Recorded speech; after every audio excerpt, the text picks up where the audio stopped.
Struka podcast.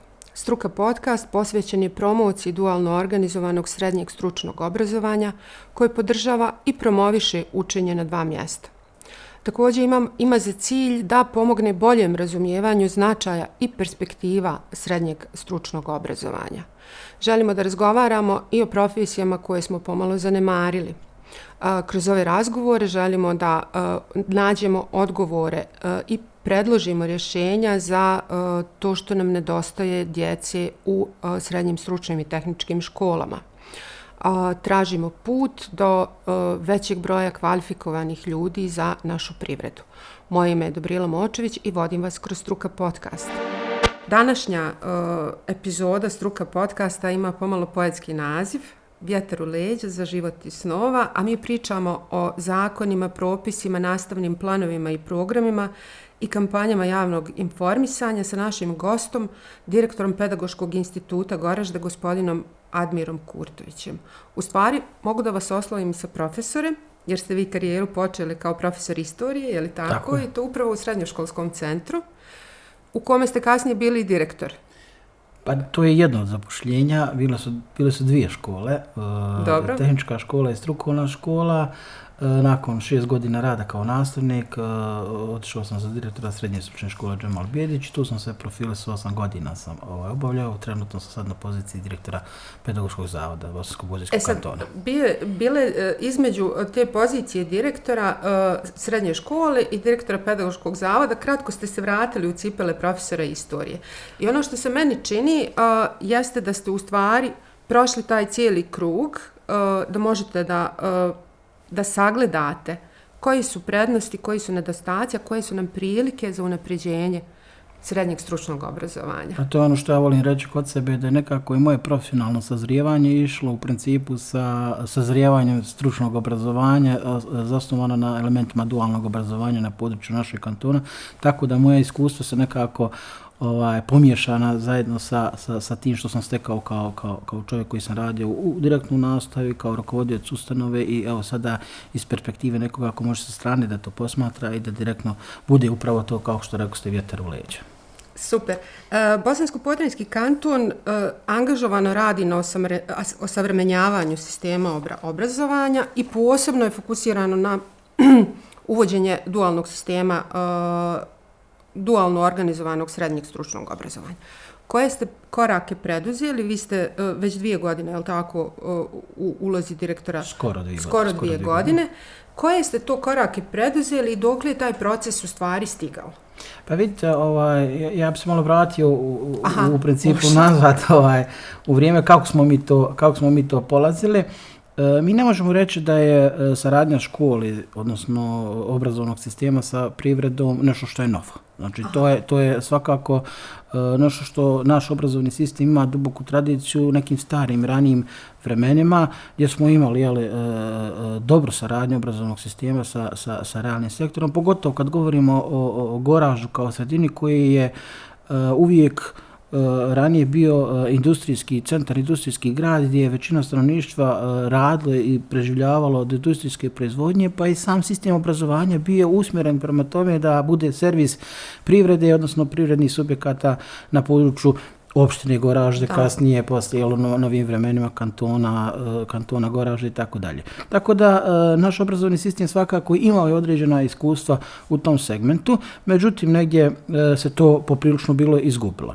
Sjećam se prvih dana kad sam postao direktor srednje škole koja je zaista bila poprilično nazadna, poprilično mali broj učenika je iskazivao interesovanja za upisom u te škole i ono što je najzabrinjavajuće bilo kvalitet samog obrazovnog procesa nije bio na zadovoljavajućem nivou. Kad sam počeo razgovarati sa privrednim subjektima, šta je to naš gorući problem, njihov odgovor je: nemojte učiti djecu bespotrebnim stvarima, učite ih ono što im treba da bi mogli da rade. Znači, upravo usmjereno obrazovanje.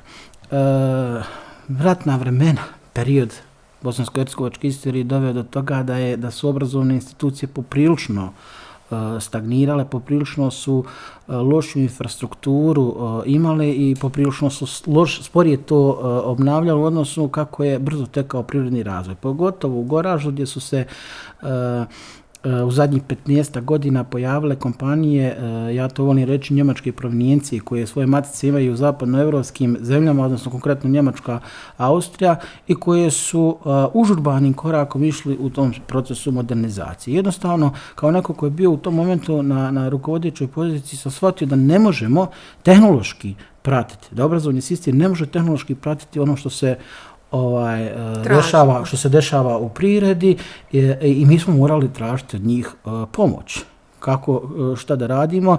Sreća nam je pa su privrednici bili dovoljno odgovorni, društveno odgovorni da su raširenih ruku dočekali te naše inicijative, uključili su se direktno obrazovni sistem, a mi smo samo trebali napraviti tu prohodnost.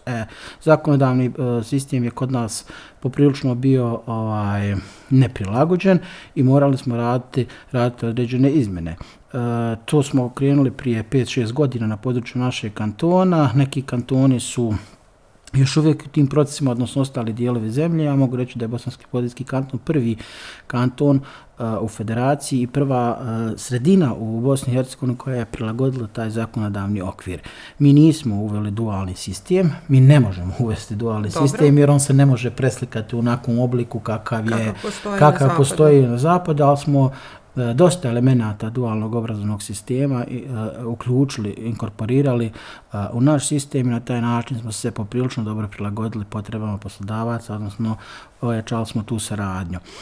Nismo donosili zakon o dualnom obrazovanju jer smo smatrali da je to malo sporiji proces i da je to možda u tom momentu bilo nebitno, jer donošenje zakona je malo složenija procedura, a mi realno nemamo ni zakona o srednjem stručnom obrazovanju zato što na nivou kantona imamo samo jednu stručnu školu, pa bi malo možda i bespotrebno bilo donositi zakon za potrebe samo jedne škole i mi smo donijeli podzakonske akte, odnosno pravilnik organizacije praktične nastave u školama i privrednim subjektima koji je bio osnova za ono što imamo sada, a sada imamo jednu otvorenu dobru saradnju sa privrednim subjektima gdje učenici realizuju praktičnu nastavu gdje se većina nastavnih sadržaja obavljaju u kompanijama i gdje su svakako ishodi učenja, odnosno postignuća učenika na jednom većem nivou nego što je to bilo prije 5 godina, 10, 15 godina. Hvala vam puno i možda je ovaj input kako ste vi to u stvari prevazišli, da ne mora da se radi kroz promjenu zakona, da može da se reguliše kroz podzakonske akte. Možda je dobar input za ostale aktere u Bosni i Hercegovini kako da riješe ovaj problem.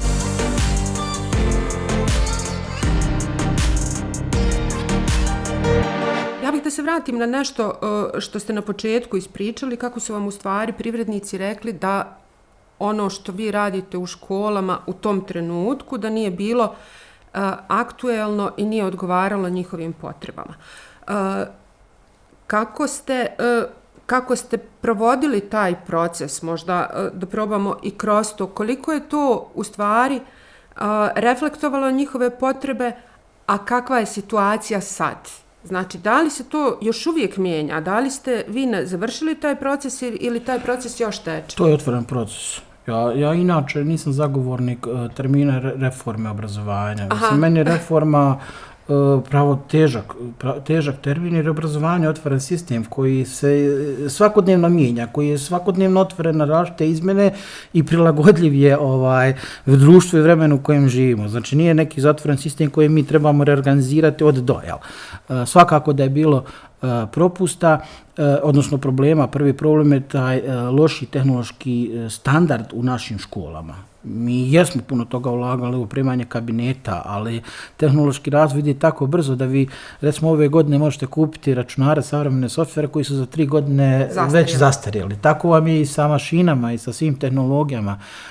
Recimo, uzmete zanimanje zavarivača, mi smo imali tad samo elektrozavarivanje, a danas je ta metoda najmanje primjenjiva, danas se koriste dosta druge savremene metode, pa nismo imali tih uređaja i onda smo se morali otvarati prema kompanijama, odnosno kompanije su se nama otvorile jer sa učešćem u obuci učenika su shvatile da je to njihova najbolja investicija, da ulažu svoj kadar i da na taj način najbolje profitiraju. Sve to morali su pratiti mnoštvo, niz podzakonskih akata, znači nije bilo samo dovoljno donijeti pravilnik, znači taj pravilnik prati mnoštvo dokumenata, mnoštvo edukacija, trebalo je sposobiti mentore, trebalo je sposobiti nastavnike, trebalo je modernizirati nastavne planove i programe koji su po meni zastarjeli.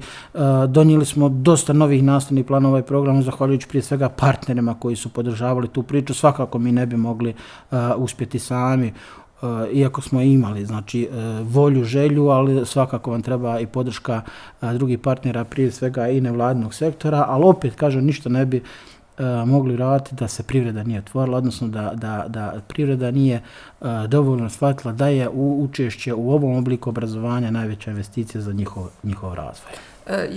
Jesu li vam privredni subjekti pomogli i oko edukacije nastavnika ili imate različite načine da nadograđujete i njihova znanja, jer mi se čini da svi mi u svojim profesijama danas moramo malte ne svakodnevno da učimo, jer se sve mijenja. Cijeloživotno učenje. U početku je to bilo bazirano na taj način da smo mi samo vodili učenike u kompanije, da oni to vide. Međutim, to je onaj ferijalni oblik praktične nastave i to se pokazalo kao nedovoljno. Super je to da djeca vidi, ali to se u principu svede na par izleta.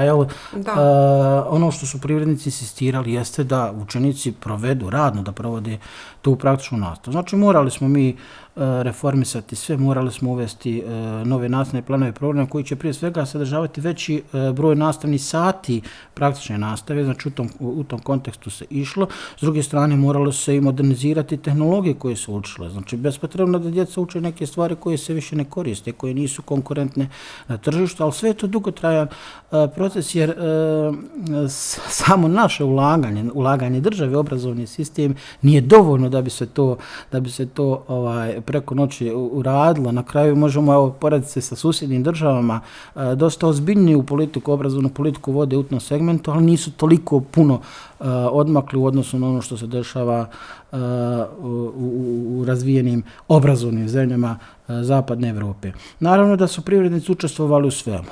Znači prvi smo kanton koji je imao obuke za mentore, obučili smo znači ljude koji će raditi sa učenicima, dali smo im te pedagoške edukacije kako rade sa djecama. Ljudi su učestvovali, iz privrede učestvovali u izradi nastavnih planova i programa. Evo ja ću uzeti za primjer nastavni plan i program koji je nastao kroz projekat Ideal koji smo razvijali sa kompanijom Prevent i sa GIZ-om kao tim. Nastao je nastavni plan i program za plastičare. On je specifičan u Bosni i Hercegovini jer je prvi nastavni plan i program koji je nastao odozdo, odnosno kompanije i škola su bile te koje su inicirale. Onda su se uključile državne institucije, donesen je standard zanimanja, standard kvalifikacije za to zanimanje u kojem su učestvovali privrednici sa područja cijele teritorije Bosne i Hercegovine i na osnovu toga je radna grupa koju je svakako formiralo resorno ministarstvo donijelo taj nastavni plan i program. Obično se nastavni plan i program donose gore državni, postoji agencija na nivou države koja donese taj nastavni plan. On je išao znači, obrnutim putem i pokazao je tu pravu simbiozu obrazovnog sistema i privrede i pravu suštinu to dualno orijentisanog obrazovanja. I je li to u stvari možda i način da u buduće funkcioniše obrazovni sistem, da država, odnosno nadležne institucije dobiju input od privrede i od škola,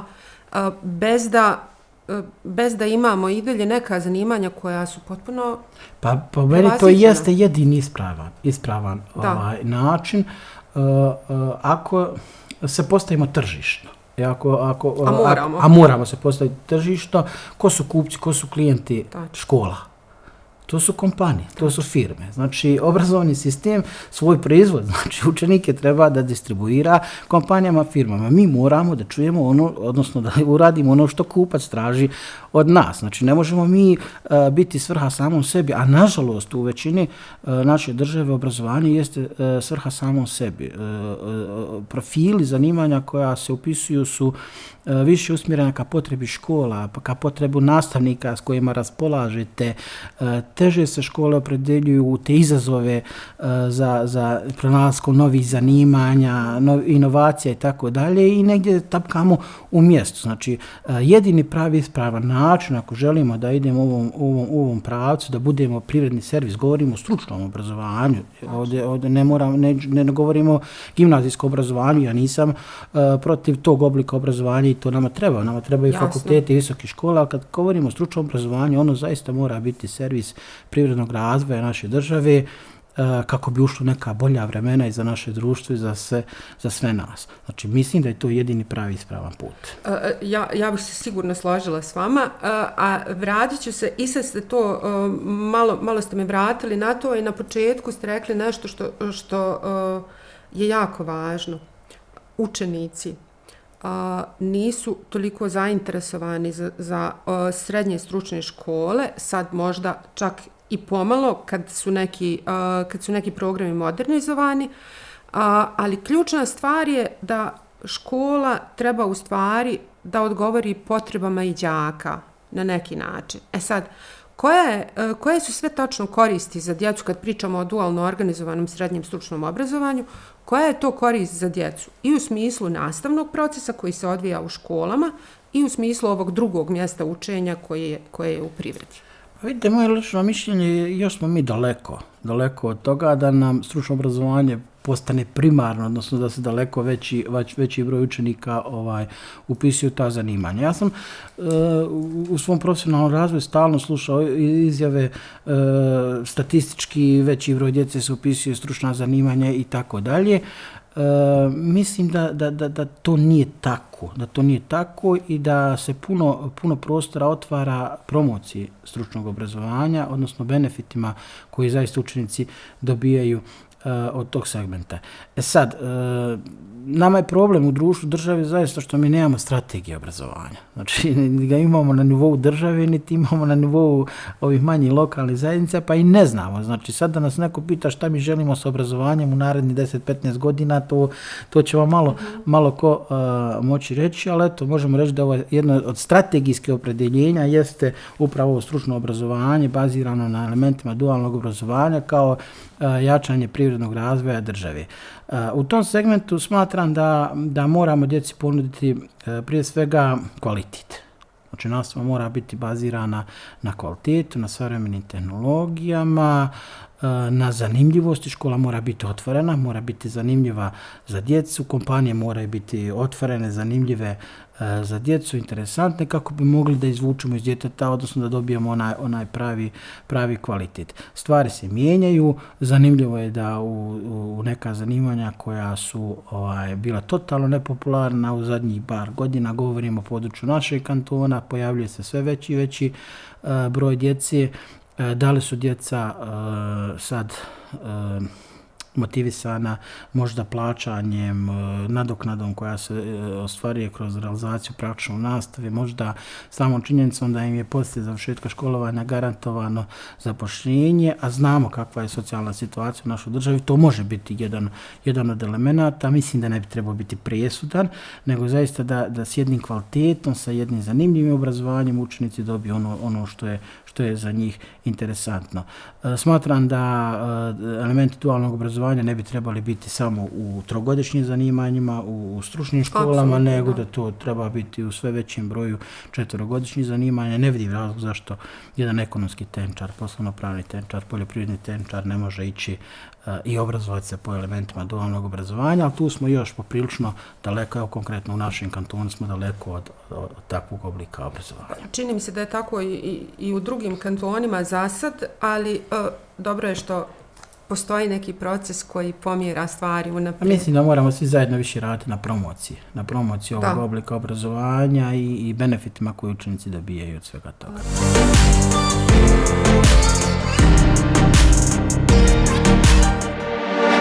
Šta se može uraditi iz perspektive škola i institucija nadležnih? Sad, prošli ste i jednu i drugu ulogu. Šta se još može uraditi da se ovaj proces olakša i ubrza? Pa vidite, s obzirom da dolazim iz zavoda, pedagoškog zavoda, koji naša konkretna ingerencija, kvalitet nastavnog procesa, ocjenjivanje procesa realizacije nastave, mi nismo organ koji zakonodavno puno može da utječe, savjetodavno možemo učestvovati u izradi određenih dokumenata, ali ja generalno mislim da je u principu saradnja škola sa ministarstvom poprilično dobra. Ključna stvar je da u ovom momentu imamo prave ljude na pravim mjestima koji imaju jasnu viziju i znaju šta hoće i šta žele.